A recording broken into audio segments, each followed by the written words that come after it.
नमस्कार, आप देख रहे हैं न्यूज इंडिया। आपके साथ मैं हूं चारुल शर्मा। शुरुआत एक बड़ी खबर के साथ करें। महाराष्ट्र से ये बड़ी खबर है। महाराष्ट्र में एयरपोर्ट को उड़ाने की धमकी दी गई है।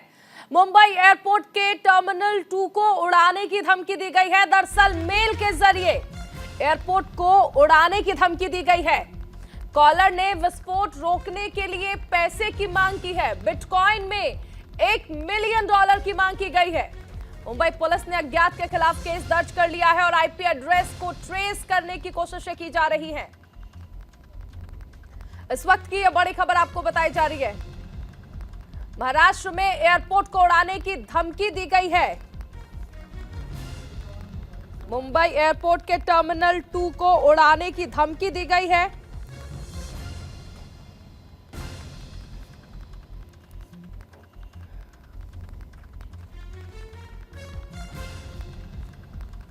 ये बड़ी खबर आपको बताई जा रही है, जहां पर यह धमकी दी गई है। ईमेल के जरिए यह धमकी दी गई है और इसके साथ ही पैसे की मांग की गई है।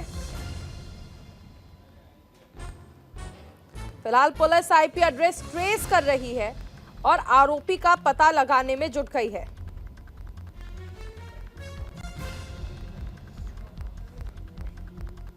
दरअसल कल ये धमकी भरा ईमेल जो है वो प्राप्त हुआ था, जिसके बाद पुलिस मामले की जांच कर रही है।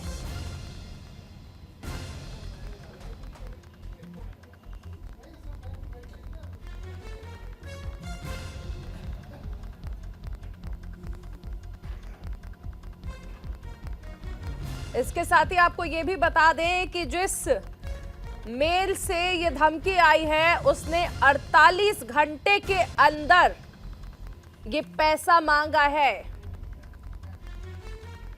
$1 मिलियन बिटकॉइन 48 घंटे के अंदर मांगा गया है। हालांकि अज्ञात के खिलाफ एफआईआर भी दर्ज कर ली गई है।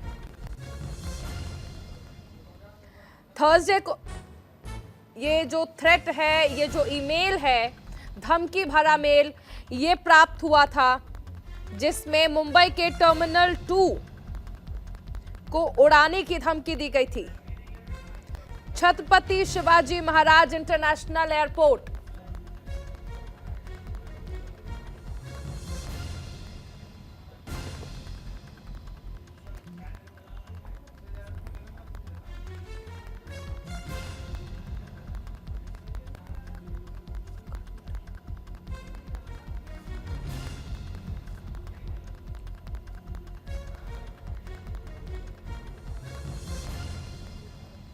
तो देखिए, मुंबई के टर्मिनल 2 यानी मुंबई एयरपोर्ट के टर्मिनल 2 को उड़ाने की धमकी दी गई है। पुलिस ने अज्ञात शख्स के खिलाफ एफआईआर दर्ज की है।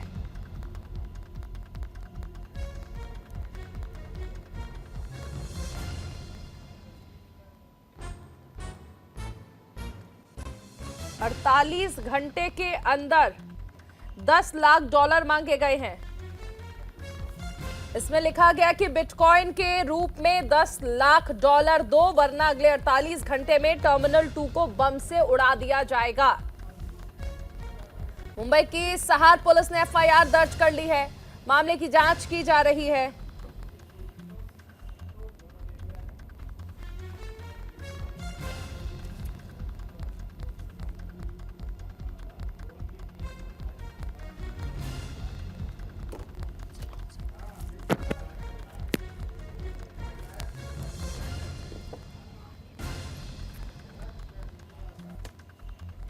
तो महाराष्ट्र में एयरपोर्ट को उड़ाने की धमकी दी गई है। फिलहाल पुलिस आईपी एड्रेस ट्रेस कर रही है, जिसके जरिए आरोपी का पता लगाने की कोशिशें की जा रही हैं।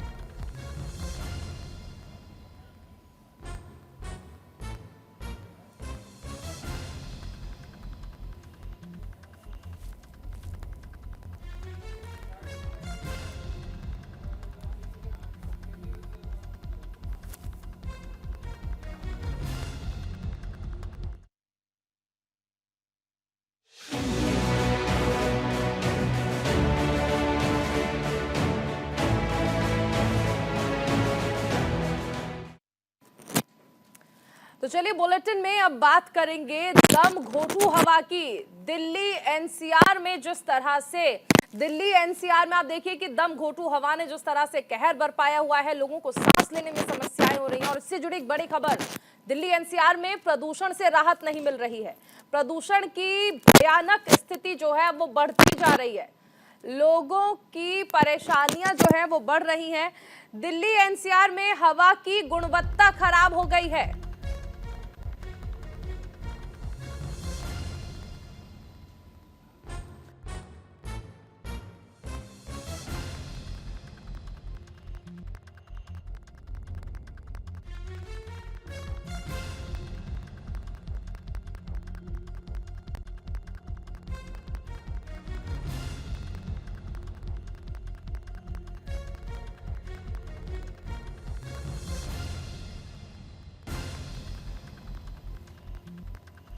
लेवल 400 के पार पहुंच गया है। देखिए आनंद विहार में AQI 411 दर्ज किया गया है, अलीपुर में AQI 432 दर्ज किया गया है, वजीरपुर में 443, आरके पुरम में AQI 422, पटपड़गंज में AQI 413।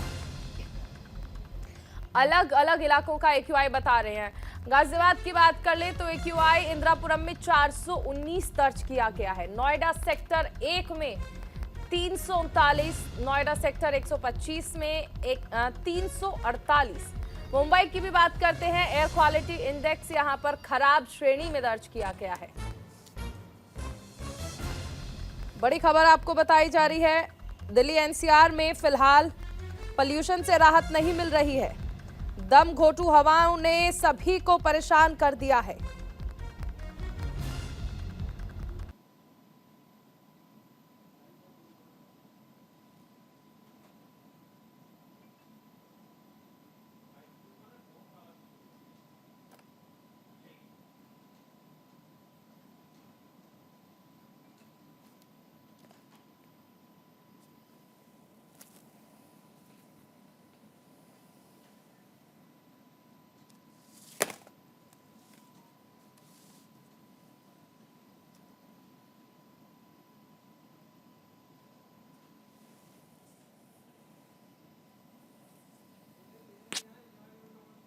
और अब उत्तरकाशी टनल की बात करते हैं।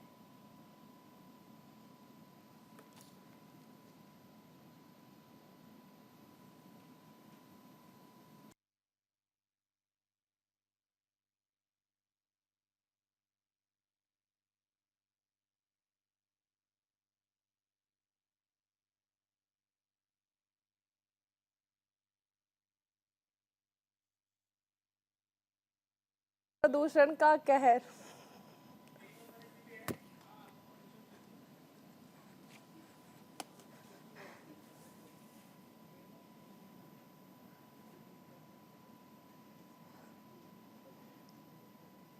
देखिए दिल्ली एनसीआर में जो लोग रह रहे हैं उन्हें कई सारी समस्याओं का सामना करना पड़ रहा है। हालांकि सरकार की ओर से लगातार छिड़काव किया जा रहा है, पानी का छिड़काव, ताकि पोल्यूशन जो है वो थोड़ा सा कम हो सके, लोगों को कुछ राहत जरूर मिल सके। लेकिन ऐसी समस्या उन लोगों के सामने सबसे ज्यादा है सांस लेने के लिए जो लोग सांस की बीमारी से ग्रसित है या जिन्हें कुछ बीमारियां हैं, उनके लिए ये हवा जो है ये और ज्यादा बीमार कर देने वाली है। सांसों पर संकट बरकरार है। दिल्ली एनसीआर में पोल्यूशन लगातार बढ़ रहा है। हमारे साथ सहयोगी नरेंद्र ठाकुर जुड़े हुए हैं, हैदर अली जुड़े हुए हैं, वीना अरोड़ा भी जुड़ी हुई हैं। सबसे पहले हम नरेंद्र आपके पास आना चाहेंगे।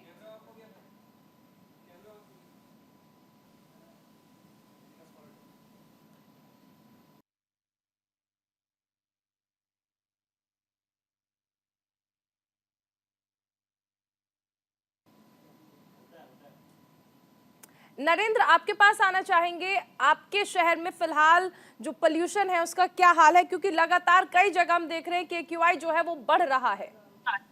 हाँ देखिए चारुल, बताना चाहूंगा अगर नोएडा और ग्रेटर नोएडा की बात करें तो नोएडा और ग्रेटर नोएडा का जो AQI लेवल है वो 300 350 के पार पहुंच चुका है। और कहीं कहीं सेक्टरों में अगर बात करें नोएडा की तो वहां 400 के करीब भी पहुंच चुका है। तो ये कहीं न कहीं जो एक्यूआई लेवल जो अब बढ़ रहा है, उसका कहीं न कहीं ये कारण जो आतिशबाजी हो रही है, शादियों का सीज़न स्टार्ट हो गया है कल से, तो कहीं न कहीं कल देर रात्रि लगातार जिले में हर जगह पर मोस्टली देखा गया है कि आतिशबाजी बहुत हुई है। उसको लेकर भी कहीं न कहीं जो आतिशबाजी का कारण है, जो एक्यूआई लेवल जो इतना अप हुआ है, क्योंकि अभी कुछ दिन 2 दिन पहले ही नोएडा और ग्रेटर नोएडा के एक्यूआई जो लेवल था वो 250 के करीब में पहुँच गया था। तो कहीं न कहीं जो ये आतिशबाजी हुई है उसको उसकी वजह से ये जो एक्यूआई लेवल है वो करीब 350 से और 400 के बीच पहुँच गया है। तो धरातल पर जो जिला प्रशासन के अधिकारी हैं, क्योंकि ये आतिशबाजी पर रोक लगी हुई है, पर जो लोग हैं वो अपनी मनमानी करते हैं, मानते नहीं है। तो कहीं न कहीं जो जिला प्रशासन है, आप कह सकते हैं कि जो पुलिस प्रशासन है, उसको इन लोगों पे कार्रवाई करनी चाहिए, कि क्योंकि जो लगातार जो आतिशबाजी हो रही है, उसका भी कारण कहीं न कहीं जो बढ़ता हुआ ये प्रदूषण दिखाई दे रहा है। और साथ के साथ जो निर्माणाधीन साइट है, क्योंकि ग्रेड 4 के नियम जो लागू थे वो हटा दिए गए थे, तो अब उसके बाद कहीं न कहीं जो अब ये जो साइटें जो स्टार्ट हो गई हैं, उनका काम चालू हो गया है, तो उनकी वजह से भी कहीं न कहीं जो प्रदूषण का जो लेवल है, अब जा रहा है। तो इन चीज़ों पर भी प्रदूषण विभाग और जो जिला प्रशासन है, उन सबको इन पे भी रोक लगानी होगी, क्योंकि अभी जो एक्यूआई लेवल, क्योंकि जो हवा की जो एक्यूआई गुणवत्ता बिल्कुल बिल्कुल लगातार बढ़ता जा रहा है। हैदर भी हमारे साथ बने हुए हैं। हैदर, स्थिति गाजियाबाद में भी ठीक नहीं है। आप इंदिरापुरम का हमने देखा 422 पहुंच चुका है, विवेक विहार का 441 पहुंच चुका है। एक्यूआई लगातार बढ़ रहा है। देखिए चारुल, कहीं ना कहीं जिस तरीके से एक्वाई लेवल बढ़ रहा है, तो कहीं ना कहीं इसमें प्रशासनिक अधिकारियों का पूरी तरीके से अपनी ये सोच विचार करने की जरूरत है कि कंस्ट्रक्शन का काम जो है शुरू हो चुका है, डिमोलिशन का काम जो है वो भी शुरू हो चुका है, और कहीं ना कहीं जो निर्माण कार्य जो रोके गए थे उसका काम भी जो गैर सरकारी है सरकारी है उसका भी पूरा हो चुका है। जाम की स्थिति गाजियाबाद के अंदर बनी हुई है कि गाजियाबाद के अंदर जो साप्ताहिक बाजार लगाए जाते हैं रोड पर, उससे जाम की स्थिति बहुत ज्यादा भयानक हो जाती है। उसके साथ साथ शादियों का सीजन शुरू हो चुका है, जिससे जाम की स्थिति गाजियाबाद में बहुत ज्यादा भयानक रूप ले चुकी है। तो यही वजह है कि जो एक्वाई लेवल है वो गाजियाबाद का बढ़ता हुआ नजर आ रहा है। खासकर भी जो लोग हैं उनकी दोबारा से जो अस्पताल है वहां पर जो अस्थमा के मरीज थे उनकी बढ़ोतरी दोबारा से देखने को मिल रही है। जो मॉर्निंग वॉक पर लोग निकलने वाले थे वो कहीं ना कहीं पारक से रोड से नजारा दिखाई दे रहे। तो चारों कहीं ना कहीं तो प्रशासनिक अधिकारियों को इसके लिए पहले से तैयार होना पड़ेगा, क्योंकि अगर वो अभी से इसको लेकर अगर गौर करेंगे, रोड मैप तैयार करेंगे, इसका धरातल पर उतरेंगे, इन कमियों को देखेंगे और उसको कहीं ना कहीं इसकी रोकथाम करेंगे प्रदूषण लेवल को बढ़ने के लिए, तो कहीं ना कहीं प्रदूषण लेवल कम भी होगा। क्योंकि अगर बात करें रोड पर डस्ट वगैरह है उसके लिए सफाई नहीं हो रही है, कहीं ना कहीं पेड़ पौधों को पानी देना चाहिए नगर निगम को, फायर ब्रिगेड को, वो ऐसा नहीं हो पा रहा। तो कहीं ना कहीं स्थिति और ज्यादा गाजियाबाद की खराब होती नजर आ रही है। हालांकि अगर इसके बाद अगर लोनी की हम बात करें तो लोनी में इससे भी ज्यादा भयावह स्थिति है, क्योंकि लोनी के अंदर कंस्ट्रक्शन के काम चल रहे हैं, फ्लाईओवर बनाए जा रहे हैं, तो कहीं ना कहीं उससे धूल मिट्टी का काम बहुत ज्यादा बढ़ जाता है। और यही वजह है कि जो खास कर प्रशासनिक अधिकारियों को उन पर भी रोक लगानी चाहिए जो अवैध खनन कर रहे हैं, या इसके अलावा जो रेत रोडी बदरपुर डस्ट का जो खुलेआम जो लेकर जाते हैं सामान, उससे डस्ट उड़ती है आसपास। कुल तो कहीं ना मिलाकर कहीं हैदर रोड पर कहा जाना चाहिए कि प्रशासन को भी अलर्ट होने की जरूरत है। फिलहाल वीना हमारे साथ बनी हुई है। वीना, आपके यहाँ पर कैसी स्थिति है? क्योंकि जिस तरह हैदर से बात हुई, नरेंद्र से बात हुई, उन्होंने बताया कि कंस्ट्रक्शन का काम देख लीजिए, निगम की लापरवाही देख लीजिए, कुल मिलाकर कई सारे फैक्टर्स हैं जिसकी वजह से जहरीली हवा मजबूरन लोगों को सांस के जरिए लेनी पड़ रही है। जी चारों दिन के अगर हरियाणा यमुनानगर की बात करें तो हरियाणा का जो हाल फिलहाल है वो भी लगातार बढ़ता जा रहा है। यहाँ पर ट्रैफिक और पोल्यूशन की समस्या ऐसी जाती है करते हैं तो उन्होंने मुंह पर रुमाल बांधे हुए होते हैं, क्योंकि अगर गंदगी के बाद जगह पर इतनी गंदगी है कि गार्बेज जलाने के बाद पोल्यूशन बहुत ज्यादा होता है। क्योंकि अगर हम बात करें अगर पराली की, तो यहाँ पर हरियाणा सरकार द्वारा पराली को लेकर किसानों को बहुत सारी सुविधाएं भी उपलब्ध करवाई गई है, और कई जो किसान है संतुष्ट भी है, क्योंकि सरकार द्वारा पराली प्रबंधन को लेकर उनके कुछ यंत्र भी जो है मुहैया करवाए जा रहे हैं अलग से।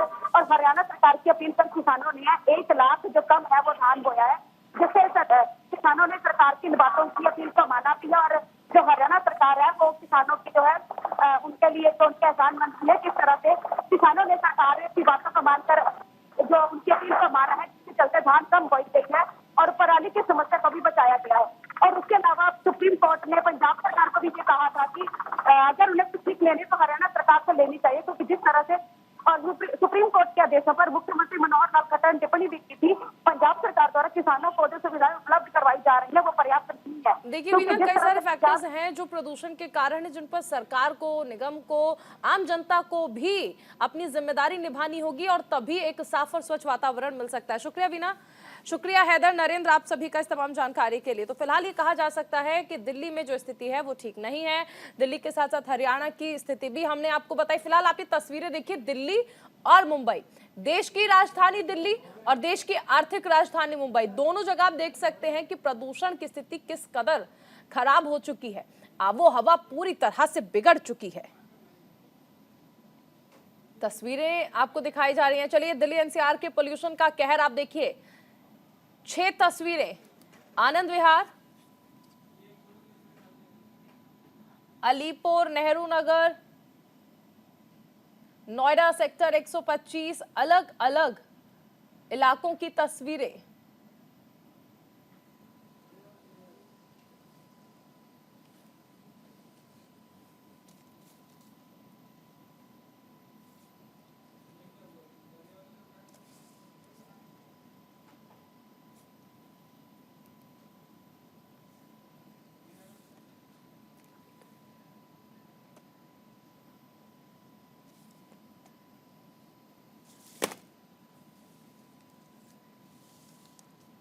सीधा चलते हैं जम्मू के राजौरी, जहां पर शहीद जवानों को श्रद्धांजलि दी जा रही है।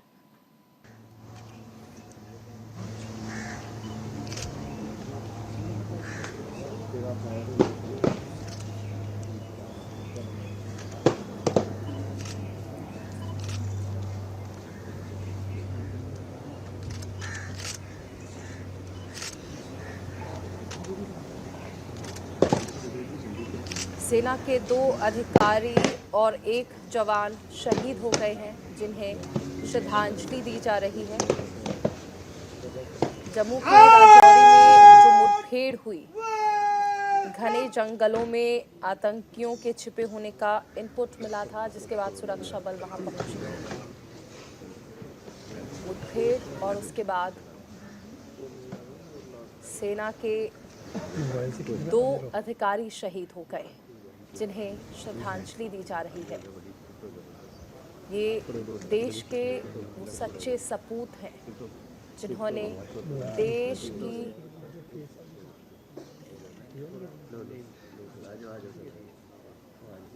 देश की सेवा के लिए अपने प्राण न्यौछावर कर दिए।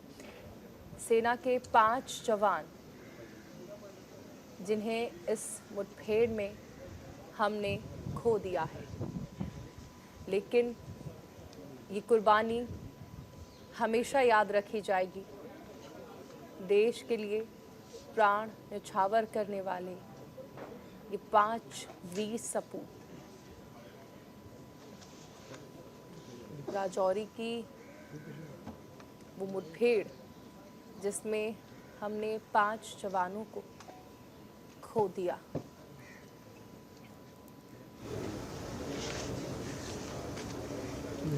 देश नमन कर रहा है उनकी शहादत को, उनके हौसले को, उनके शौर्य को।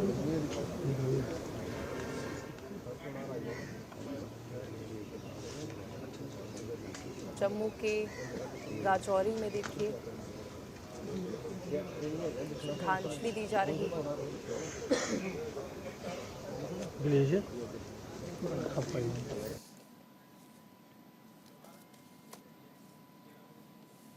और इसी के साथ इस बुलेटिन में फिलहाल इतना ही। आप बने रहिए न्यूज़ इंडिया के साथ।